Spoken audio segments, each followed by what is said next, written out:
자, 도형의 이동 문제풀이 해봅시다. 여러분 수학 중심 334쪽이죠? 자, 문제 1번입니다. 자, 평행이동 쪽은 문제가 어렵진 않아요, 여러분들. 이제 배운 그대로 적용만 할 수 있으면 됩니다. 1번. 평행이동이 하나 있었는데 이제 이렇게 표현을 준다고. x, y가 이렇게 변한다. 어떻게 변했냐면 x 플러스 a로 변했고 그 다음에 y 마이너스 2로 변했다. 이렇게 쓰는 겁니다. 그럼 여러분들이 이걸 딱 보고 읽을 줄 알아야 돼. 아, 어떤 점이 이런 점으로 변한 겁니다. x 대신 x 플러스 a라는 점으로 변했잖아? 그러면 한글로 표현하면 x축 방향으로 a만큼 이동했다. y 대신 y 빼기 2라는 점으로 변했으니까 y축으로는 마이너스 2만큼 변했다. 이렇게 읽으시면 되는 거예요. 지금 이건 여러분 점의 이동입니다. 그래서 1,b가 3,2로 옮겨졌다. 이런 이동위에서 1,b가 3,2로 옮겨졌다. 아, 너무 쉬워요. 자, 점의 이동은 그냥 그대로 얹어주기만 하면 되는 거야. x축으로 a만큼 1이라는 점이 x축으로 a만큼 변했어요. 그럼 1 플러스 a가 되어서 그게 3 되었다. 이렇게 읽으면 되는 거야. 그럼 a값 2겠죠? 그 다음 또 다른 점이 하나 있었는데 b라는 점이 있었는데 그게 어떻게 변한 거냐면 2로 변했습니다. y축으로 마이너스 2만큼 움직인 거야. 그럼 b 마이너스 2를 했더니 그게 2가 되었다. b 값은 4가 된다. 이렇게 구할 수 있습니다. 자, a 플러스 b 구하면 6 되겠죠? 뭐 어렵지 않죠? 자, 두 번째, 요건 1번이었고요.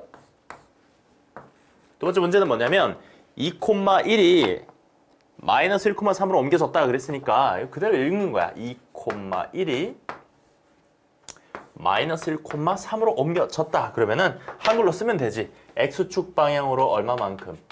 x축 방향 마이너스 3만큼. y축 방향으로는 플러스 2만큼 이동했다. 그대로 읽으시면 돼요. 해서 마이너스 6, 마이너스 1이 옮겨지는 점의 좌표는 뭐냐? 자, 이런 이동에 의해서 마이너스 6, 마이너스 1은 어디로 옮겨질까? 빼기 6은 빼기 3만큼 또 이동시켜버리면 마이너스 9라는 좌표 될 거고 빼기 1을 2만큼 이동하면 1이라는 좌표가 되겠죠. 마이너스 9,1이다. 뭐 어렵지 않죠, 여러분? 이 정도 할 수 있다고 생각합니다. 네, 넘어가겠습니다. 점의 평행이동은 뭐 쉽다. 두 번째, 이제 도형의 평행이동을 배워보는데 이제 뭐 직선, 곡선 이런 식으로 구분해서 연습하자 이거예요. 뭐 어렵진 않습니다. 두 번째 문제 바로 여기다 풀죠. 자, 도형의 이동은 이거 기억하시면 돼. x축으로 a만큼 이동한다 그러면은 x 대신 x 빼기 a를 대입한다. 도형의 이동은 y 대신 y축으로 b만큼 이동하면 y 대신 y 마이너스 b를 대입한다. 이렇게 생각하시면 되겠습니다. 자, 근데 평행이동을 제시해 줄 때 이렇게 수학적 표현을 준다. 그럼 여러분은 이거를 얼른 해석할 수 있어야 돼요. 초반에 조금 헷갈릴 수도 있지만 이제 명확한 건 이거야. 이건 반드시 점에서 점으로의 평행이동으로 읽어주시면 되는 거야. 그러면 x 대신 x 빼기 2가 들어갔으니까 점의 평행이동에 의해서 이건 x축으로 마이너스 2만큼 이동한 거예요.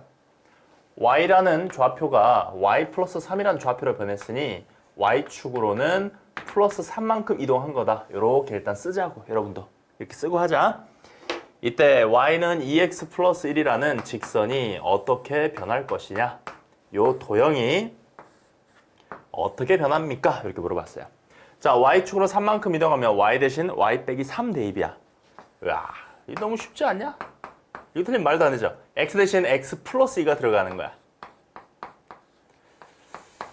선생님 말만 잘 들으면 헷갈릴 부분 없습니다. 전혀 헷갈릴 부분 없어요. 해서 이렇게 도형이 이동된 것이다. 자, 그러니까 어떻게 이동했니? 라는 것에 대한 표현은 점의 평행이동을 이용해서 표현해 준 거고 내가 최종적으로 묻고 싶은 건 도형의 평행이동이다. 해서 y 대신 y 빼기 3, x 대신 x 플러스 2 이렇게 들어간다고. 그러니까 y는 2x 플러스 4 플러스 1 플러스 5 넘어가면 플러스 8이네요. 이렇게 되겠네요. 구하시오. a, b 구하시니까 28에 16 이렇게 되겠죠. 됐죠? 이 정도 여러분은 할 수 있다고 생각합니다. 넘어갈게요, 제가. 여러분들 똑똑하기 때문에 이 정도 다 이해할 수 있어요. 자, 이제 세 번째 문제로 들어가 볼 생각이에요. 세 번째 문제는 도형의 이동인데 이번에 곡선입니다. 곡선인데 원이네요, 원. 한번 보겠습니다. 자, 0,3을 2,-2로 옮기는 평행 이동이 있답니다. 그럼 이제 한번 써볼까? 바로 x축 방향으로 얼만큼 이동한 거다? 0이 2로 변했으니까 플러스 2만큼, y축 방향으로는 3이 마이너스 2로 옮겨졌으니 마이너스 5만큼 이렇게 이동한 거다. 네, 먼저 읽으면 돼요. 이때 어떤 원이 어떻게 변했다라고 했는데 지금 주어진 원의 방정식이 일반형이거든. 원은 일단 표준형 고치는 게 좋겠지. 표준형 고쳐버리면 x제곱 마이너스 2x를 이용해서 완전제곱 형태로 고치면 이렇게 될 거고요. y제곱 빼기 4y니까 y 빼기 2의 전체제곱이 될 거고, 그럼 이거는 우변이 5 빼기 a 이렇게 정리가 될 거예요. 이 정도. 됐죠? 했는데 이걸 이동시켰더니 어떻게 됐냐면 x 빼기 b의 제곱에다가 y 빼기 c의 제곱은 1로 옮겨졌답니다. 자, 해보자. 자, x축으로 이만큼 이동 그러면은 도형 이동에서는 x 대신 x 빼기 2를 대입하면 되죠? 여기다 x 빼기 2를 대입하면 x 빼기 2에 빼기 1을 하니까 이렇게 변하겠지. 됐죠? y축으로 마이너스 5만큼 그러면 y 대신 y 플러스 5가 들어가는 거야. 그래서 y 플러스 5가 여기 들어가 버리면 얘랑 만나서 y 플러스 3의 제곱이 된다. 반지름 같은 건 변하지 않습니다. 그대로 쓰시면 돼요. 됐죠? 끝났네. 그러면은 b 값은 3이죠? 눈에 보이죠? 바로 b는 3, c는 마이너스 3. 반지름 변하지 않았으니까 똑같은 겁니다. 둘이. 그래서 a 값은 4입니다. 이렇게 구하시면 되는 거죠. a 더하기 b 더하기 c 다 더해봐라 그랬으니까 다 더하면 4가 되겠죠? 어려울 거 없는데, 자, 우리가 지금 이 문제를 풀 때 아주 정석적으로 x 대신 x 빼기 2 대입, y 대신 y 플러스 5를 대입해서 구했는데 이렇게도 괜찮아. 원이라든지 포물선이라고 하는 거, 이차 함수 같은 거는 아주 중요한 점이 하나 있죠. 뭡니까? 원은 중심, 포물선은 꼭지점, 그런 게 있거든. 그래서 우리가 평행이동을 생각해 보면 모양은 변하지 않고 그 위치만 이동시키는 거니까 저는 문제 풀 때 이렇게 정석적으로 x 대신 x 빼기 대입하고 y 대신 y 플러스 5 대입해서 풀 수도 있지만 저 같은 경우는 그 특정한 점에 집중해서 풀어요. 무슨 말이냐면 이거 중심이 1,2잖아. 근데 이렇게 이동시켰다고 해봐. 원을 x축 방향으로 이만큼, y축 방향으로 마이너스 5만큼 이동하면 중심을 관찰해 보면 이건 하나의 점이니까 1이라는 좌표는 어디로 바뀌겠어? x축으로 이만큼 이동하면 3이라는 좌표로 바뀌겠죠. 2라는 좌표는 마이너스 3으로 바뀌겠죠. 해서 중심이 3, 마이너스 3인 원의 방정식을 거꾸로 만들어버리면 중심이 3, 빼기 3이니까 b는 3, c는 마이너스 3 이렇게 바로 나올 수도 있다고. 무슨 말인지 이해할 수 있죠. 그래서 어떤 경우는 이렇게 푸는 것보다 이 중요한 점을 추적하면서 관찰하는 게 더 쉬울 때도 있다. 특히 포물선 같은 거 꼭지점을 구해놓고 어떤 평행이동이 주어졌을 때 그럼 평행이동 했을 때 꼭지점이 이게 되겠네? 그 이동된 꼭지점을 찾아서 거꾸로 식을 만들어버리면 계산이 좀 더 간편해질 수 있거든요. 근데 뭐 그건 여러분들 취향대로 하시면 돼요. 꼭 그렇게 해라는 아니고요. 그래서 887번이라든지 888번 푸실 때는 주어진 포물선의 꼭지점을 먼저 찾아보세요. 그러면은 이거 x축, y축으로 어떻게 이동된 거구나 한눈에 보이니까 더 쉬울 수 있다라는 거. 제가 887번을 살짝 언급 좀 할 수밖에 없는데 여러분 886번이랑 887번을 구분할 줄 알아야 돼요. 이게 무슨 말인데? 886은 자 평행이동이 있는데 x, y라는 녀석이 x 플러스 a에 y 플러스 b로 이동되었습니다. 라는 이런 식의 표현이고 887은 도형 fx, y는 제로라는 도형이 f의 x 플러스 1에 y 마이너스 2는 제로라는 도형으로 변했다. 비슷해 보이지만 점에서 점으로 변했다, 도형에서 도형으로 변했다 이런 표현이 있어요. 그럼 여러분들이 이 평행이동을 정확하게 이제 한글로 쓴다고 생각하면 x 대신 x 플러스 a잖아? 이건 점의 이동이니까 x축 방향으로 얼만큼 이동한 거냐면 그냥 a만큼 이동한 거야. 눈에 보이는 그대로. x 대신 x 플러스 a, a만큼 이동한 거야. y 대신 y 플러스 b다 그랬으니까 y축 방향으로는 그대로 b만큼 이동했다. 이렇게 볼 줄 알아야 돼. 근데 이건 도형의 이동이거든. x 대신 x 플러스 1이 들어갔어. 근데 이건 도형이거든. 그래서 이거는 x축 방향으로 얼만큼 이동한 거냐? 마이너스 1만큼 이동한 거예요. 도형에서는. 그렇잖아? y 대신 y 빼기다 그러면은 y축 방향으로는 이만큼 이동했다. 이렇게 읽을 줄 알아야 돼. 구분하세요. 요거 중요한 이야기입니다. 자, 마지막 네 번째 337쪽.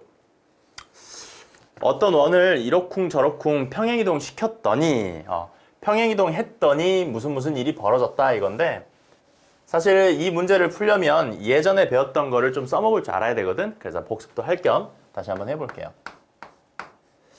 자, 어떤 원을 x축 방향 a만큼, 그럼 x 빼기 a가 들어가는 거죠.